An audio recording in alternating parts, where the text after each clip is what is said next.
Zaten yaklaşırsan yakışırsın. Hüseyin Başkan. Domates söyle tamam. Biber tamam. Abi görüntü çekiyor. Osman Hüseyin de şey mi? Biliyorsunuz emeklilerimiz çok büyük bir sıkıntı içinde hayatlarını devam ettirmeye çalışıyorlar.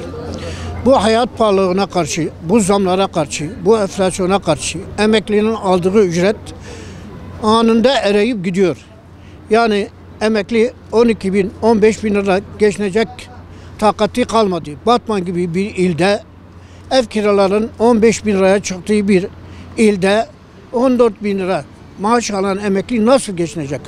Bunu böyle bir ortamı yaratmamızın amacı başta iktidar partisi olmak üzere siyasi partilerin, Türkiye Büyük Millet Meclisi'nin, tüm sivil toplum kuruluşlarının, kamunun kurum ve kuruluşları emeklilerin mağduriyetiyle ilgili biraz daha duyarlı olmaları, emeklinin insanca yaşayabileceği bir aylığın ödenmesi, emekli hayat pahalılığından dolayı hastalıklara yakalanmış durumda. Artık evinden çıkamayacak duruma gelmiş. Ve bunun maliyeti de artıyor. Hem bedenen rahatsız oluyorlar. Hem hastanelere gittiklerinde de ayrı bir yük ödüyorlar para olarak. Katkı payı adı altında hastanelere giderken bu parayı da ödüyorlar.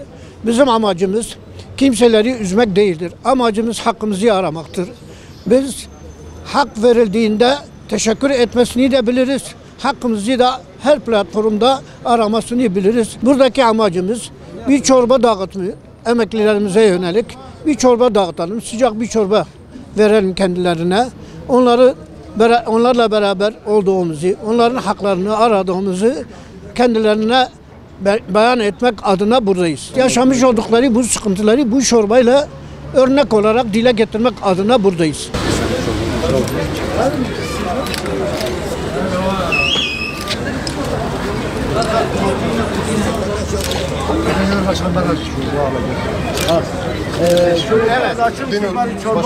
Sırayla.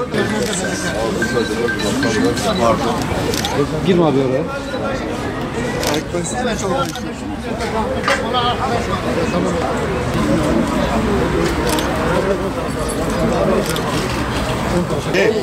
Abla bir sana versene hiç. Bakalım biraz o tarafa.